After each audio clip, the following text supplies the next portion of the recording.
Live from Fargo and serving you on TV, online, and on the go. This is Valley News Live at 6. I was feeling like upset and sad, like why would somebody do this to him? Lots of tears and questions as to why. Fargo police today identifying the shooting victim at a McDonald's over the weekend as 20-year-old Gabriel Perez. A tribute garden has popped up where Perez was shot and killed. Valley News Team's Melanie Palmer joins us live from the crime scene with much more. Melanie? Mike, Andrea, this is the area where Perez was shot and killed. But you'll also notice this tribute garden filled with flowers, candles, balloons, and mourners paying their respects. Tributes are pouring in for a man friends and family are saying is gone too soon. Gabe is really like a nice guy. He's like kind-hearted. He always put others first. Grace Hansen knew Perez in high school. And she tells us when she heard of the news about what happened. Me hearing about it was really hard because, like, I don't get why people could be really cold-hearted and do this to somebody. She was in disbelief, and she's not alone. Social media posts are flooding Facebook, remembering Gabe, their friend. Robert Garrett was a neighbor of his. His memories with Gabe are happy. He says he made everyone laugh and have a good time. But now everyone is wondering what happened. Why is he dead? So are police. They haven't told us what they think happened. But they did say just hours after the crime, they didn't know the connection between Perez and the suspect. We don't know if the victim and the suspect knew each other. We're still looking into that. And we did speak with a woman who says she's the older sister of Perez, and she tells us that she too is in grief and shock and wants to know why her brother is dead. She also says she doesn't understand how the suspect has not yet been found by police. The Fargo Police Department tells us they are still looking for the culprit, but have no other details for us at this time. And I do have to say, I was just here in this area around noon today, and since I've gotten back this evening, the number of items brought here has just grown immensely. And I'm actually going to get on the other side of the camera so I can kind of zoom in a little bit and show you all the number of artifacts, flowers, and all the things that have been brought here by people who've loved Gabriel Perez, such as his friends, family members, and loved ones. Andrea, Mike? All right, thanks, Melanie. Police did find the suspect's vehicle in Moorhead Sunday evening, but as Melanie mentioned, are still on the hunt for the culprit. The incident is still under active investigation.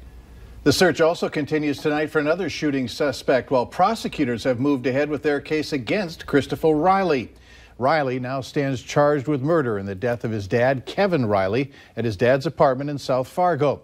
Investigators were called to the scene about 11:30 Friday morning on a report of a self-inflicted gunshot death.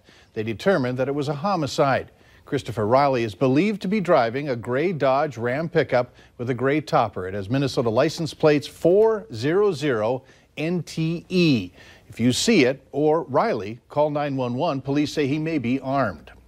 The sky over the valley today has been cloudy and gray. There's been a chill in the air for sure. Let's check in with Hutch to find out if there's any warm-up to come anytime soon. Hutch? Well, it looks like our cool temperatures are here to stay, and highs today were very early in the day. In fact, just after midnight, the thickest of the clouds now shifting into central Minnesota. Still a few showers showing up on the radar near Bemidji, but these are quickly moving off to the east. Now, as far as temperatures go, most of us in the mid-40s in Lakes Country to low 50s in the eastern third of North Dakota. We'll slowly fall into the 40s.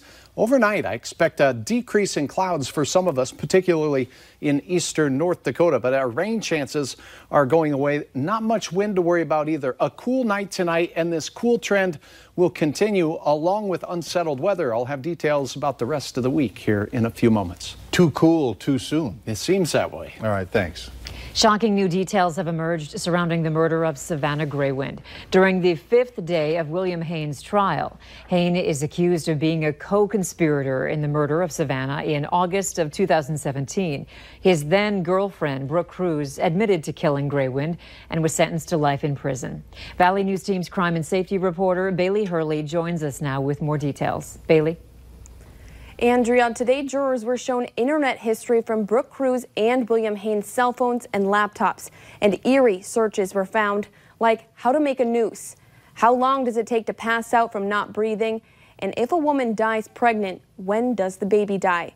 We also heard from a former inmate who described what Hayne told him about August 19th last year. He says Hayne told him he walked into the crime, helped clean up all of the blood, and started wrapping up Savannah's body. Said he had taken some trash bags, put some this way, and put some trash bags this way, very unceremoniously. Did he tell you what he did once he had wrapped the body up? I was told that he had put it in a hollowed out dresser.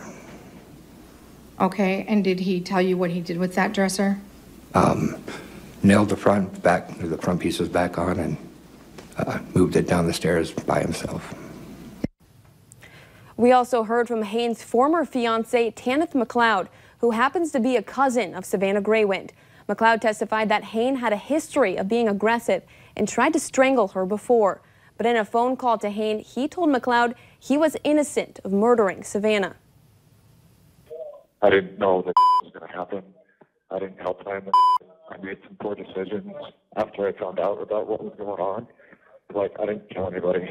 I didn't make any plans to keep this baby as my own. Hayne told McLeod he just couldn't turn his girlfriend in, and that's all he's guilty of. Mike, Andrea. All right, thank you, Bailey. Trial resumes tomorrow at 9 a.m. with Brooke Cruz expected to take the stand.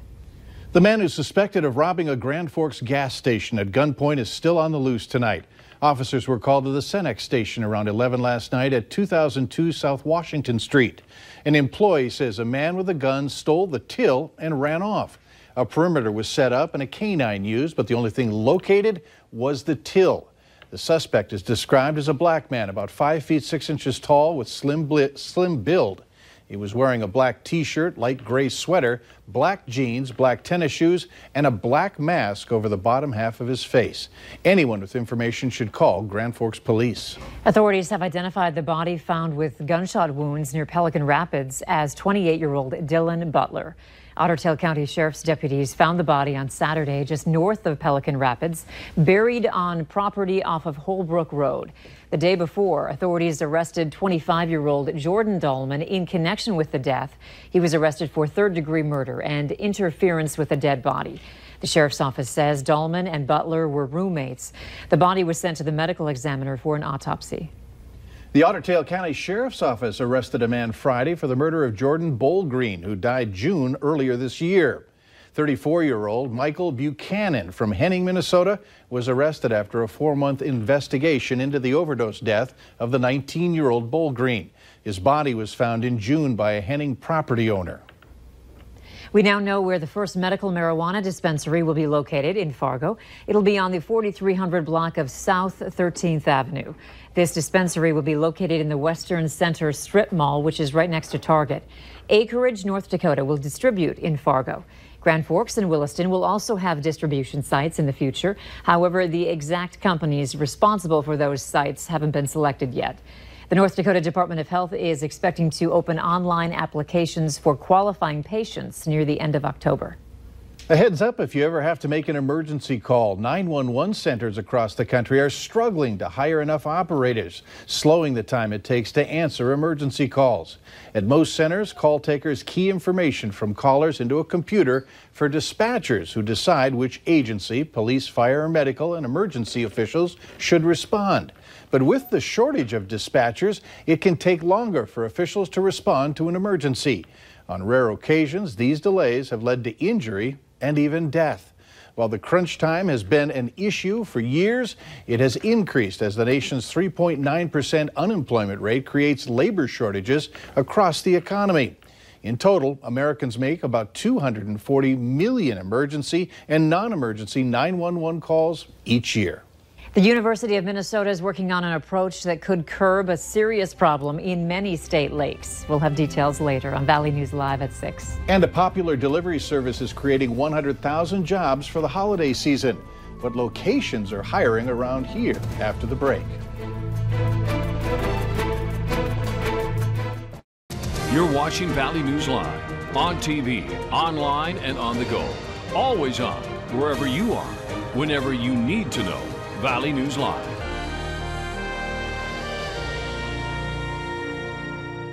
You're watching Valley News Live on KVLY, your hometown NBC station.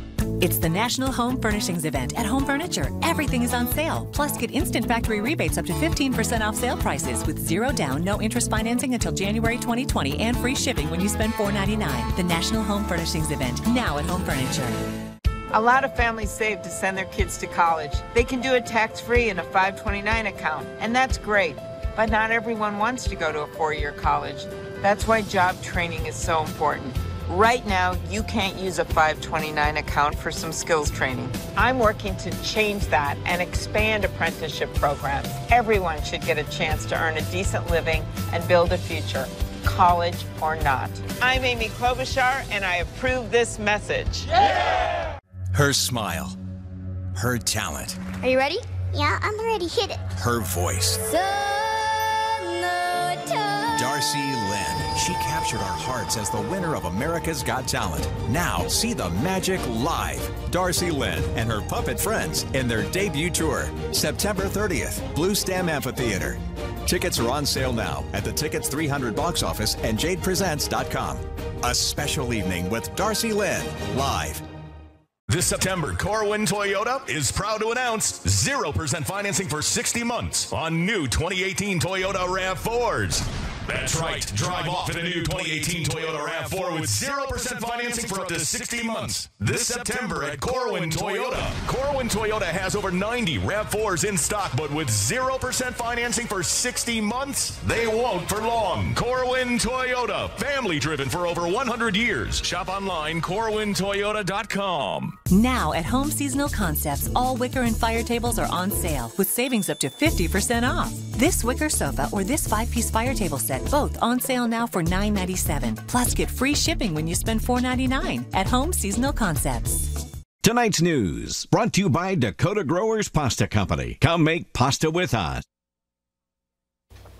North Dakota's Secretary of State is reminding voters of what they'll need to bring to the polls if they want to vote in the November election. Al Jagger says in following current state law, a voter must be a U.S. citizen, at least 18 years of age, a resident of North Dakota, and must have been a resident for 30 days prior to the election. Also, you must provide identification that includes your name, current address, and date of birth. If your ID does not include all of those things or the information is not correct, you can bring a utility bill or a bank statement, a paycheck or a check or a document issued by a federal, state, local, or tribal government. You can go to our website, valleynewslive.com, and click on this story for more information on voting in North Dakota. UPS announced today it will hire 100,000 seasonal employees to support the anticipated increase in package volume for the holiday season.